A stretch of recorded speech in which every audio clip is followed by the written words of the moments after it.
Good evening, all my little Pokemons out there. This is Mewtwo here with some, just a little history time for you about my life again. Today I want to talk about computers I've owned over the years. Starting from the beginning is trying to remember everything that I've had and as much detail as I can, because the older it is, sometimes the harder it is to remember all of the details. First computer we had was one that plugged into the TV and had no hard drive, no floppy drive, nothing. It was a Commodore Plus 4. So anytime you wanted to do anything on it, you actually had to type the code of the program you wanted to run, then run it. I learned a lot about line numbers and basic with that, even though I was pretty young. But I remembered quite a few things, and that's most of my programming knowledge at this point. uh, we had that for a lot of my early childhood and throughout our early video game systems around through the Nintendo and stuff. And at some point, near the middle of the 46 era, we got one of those. We had a 46 computer. I remember it had 120 gig hard drive, 4 megabytes of RAM, a 25 megahertz processor, and we're supposed to have a CD-ROM with it. But in the end, the store we were buying from decided they were too expensive for what we were paying, and they decided just to take it out of our bundle. That stunk. But it was Windows 3.1, so I went from typing every bit of code to do anything to having a Windows 3.1 computer. Now, in this time, I had experienced other computers. We had Apple IIs at school, so green screen with like logo and number munchers, an Oregon Trail. Um, and my aunt had a 286. I remember this eventually. So we had DOS and some DOS games. They knew how to use it. I was young, so I didn't get a lot of learning when I was visiting. I just got to figure out how to play some games that they turned on for me. But we ended up with a 46 with Windows 3.1. It was interesting. I don't remember if it was 3.1 or 1.1 or which exact variant. So you didn't exactly update your Windows that often. With the only thing you had was a 2400 baud modem and no dial-up service whatsoever. um, Another bonus, we didn't really get internet in our area, period, for the longest time. When we did get something, it was from the bank. We were getting like 1 or 2 hours a day for free, and the base would just shut you off after that. And it didn't really have access to the World Wide Web. We just had access to their BBS, and it was really weird. So I didn't really even get to use the internet yet. Quite a ways down the road, we ended up with a Pentium 2. I believe it was a 300 megahertz, probably 64 megs of RAM. It actually had a CD-ROM, good size hard drive. I don't remember how big. It's probably like several gigabytes at least. I think it was 6 because I remember my parents insisted we get Windows 95 instead of 98. I don't know why. And because Windows 95 didn't like larger partitions, we had to have it chunked into 3 pieces. But it worked. So we had that for quite a few years, up until when I went to college even. When I was at college, well, backtrack a little bit before that one. Almost forgot about an important one. Well, we saw the 46 as the family computer.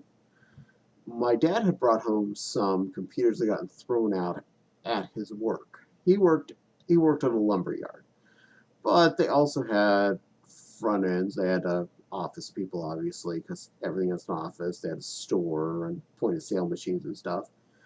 So he brought home a couple of dead computers.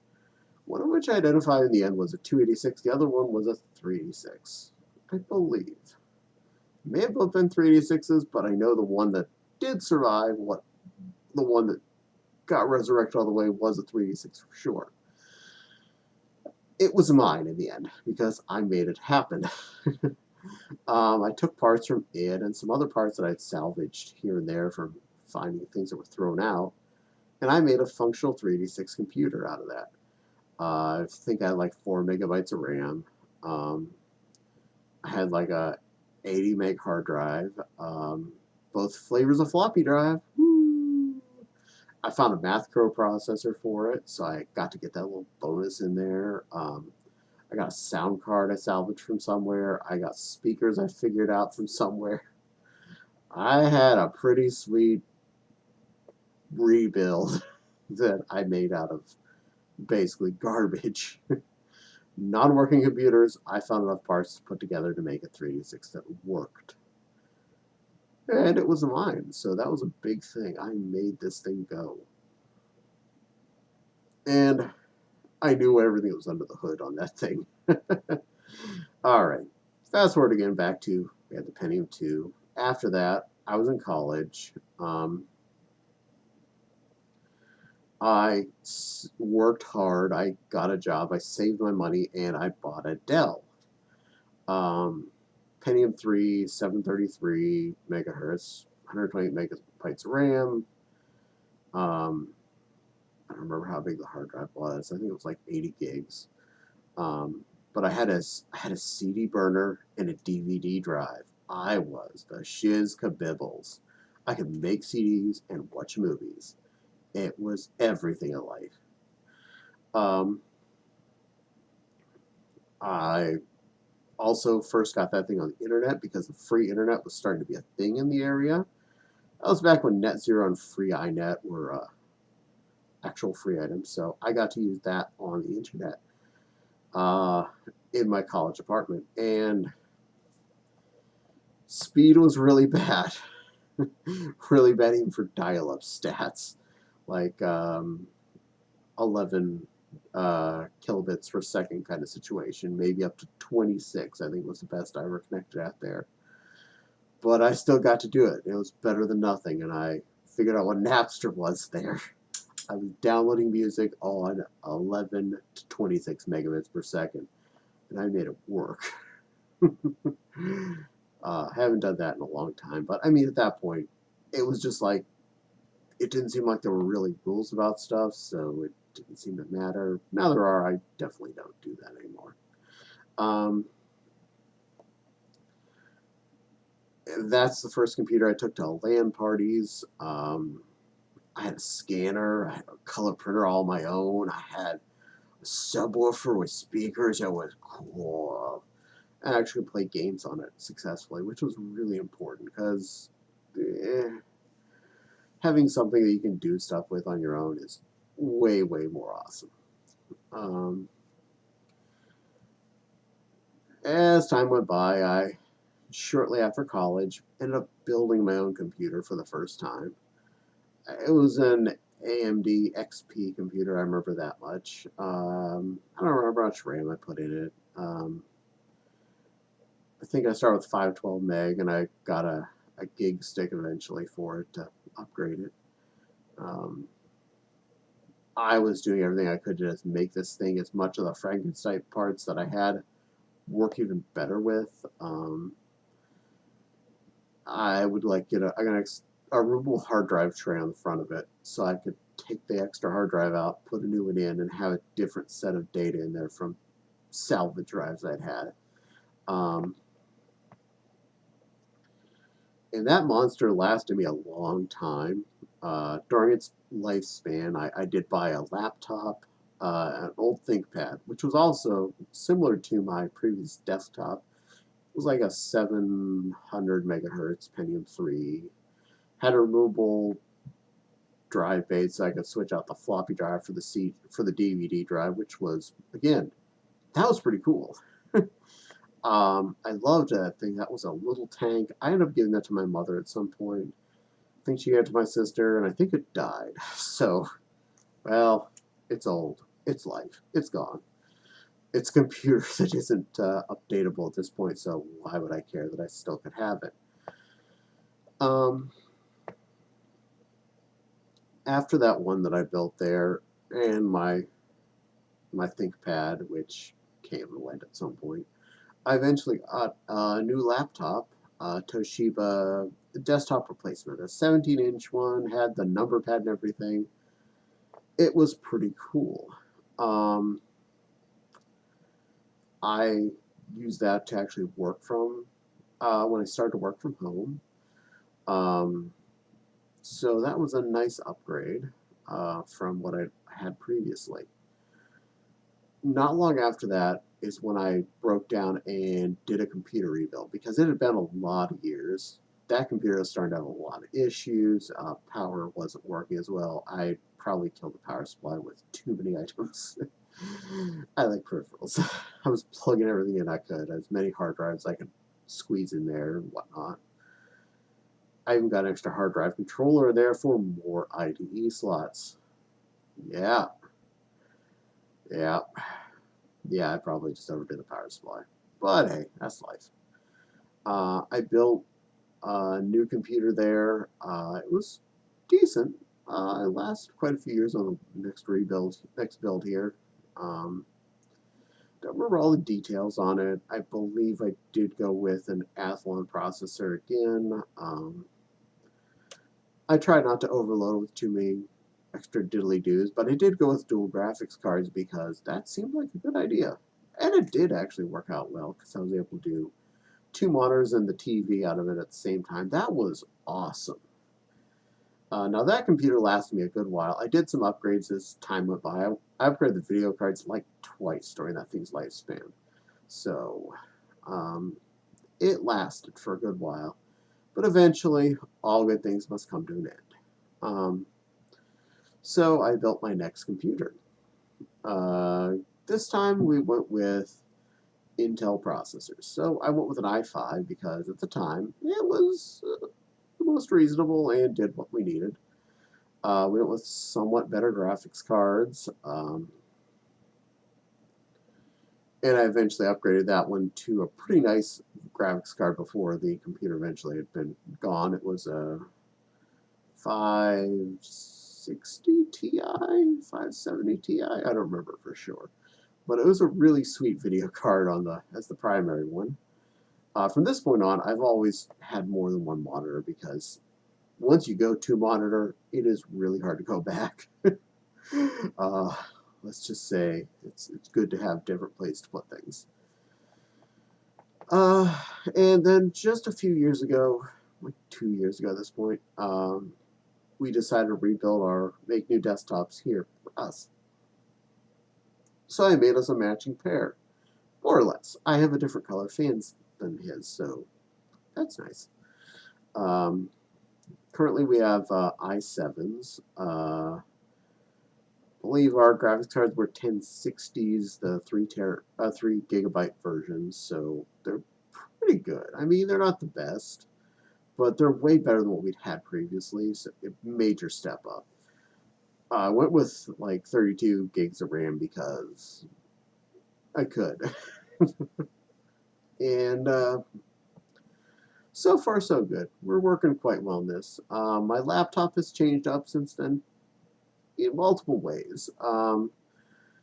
The the Toshiba desktop replacement, got replaced with another Toshiba desktop replacement, um, which was a good upgrade. Got a lot, like half the height on the base. The monitor part still is about the same thickness.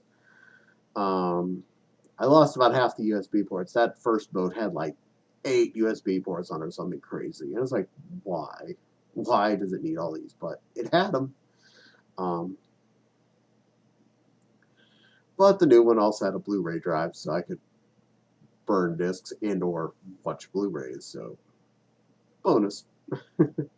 And I have a couple of the kids that joined the party. I got a detachable one that's a tablet that has it's a PC that is all in the tablet head itself, but it has a keyboard dock for it.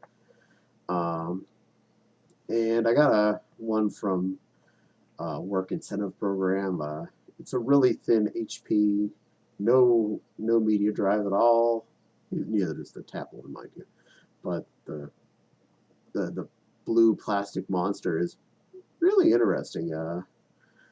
Um, it's good enough to be a good couch commander, as it were. So I just keep it there for browsing while I'm watching TV. Um, at some point, I remember I did get the one of the Asus Triple E PCs out of the second run, not the initial 2 GB hard drive. I got the 4 GB model. It's still around. It doesn't do much of anything, so it just exists. Its name is Pepto because it's pink and it's that color. It's pink that looks like Pepto. Pepto still exists. Um, other stuff. That's most everything. There's a couple of all-in-one PCs that have been involved just as web browsers for all working and or worked from. uh, so we've had a couple of different Dell models. The first ones were like 19-inch ones. They still work, mind you. The one that was mine, the reason why we had to switch out of those was to get new ones. To plug a second monitor in, they may have an HDMI port on them, but it wasn't HDMI out, it was HDMI in, so you could use it as a monitor as opposed to plugging a monitor in there and outsourcing. So I had to get a USB adapter to plug in a second monitor.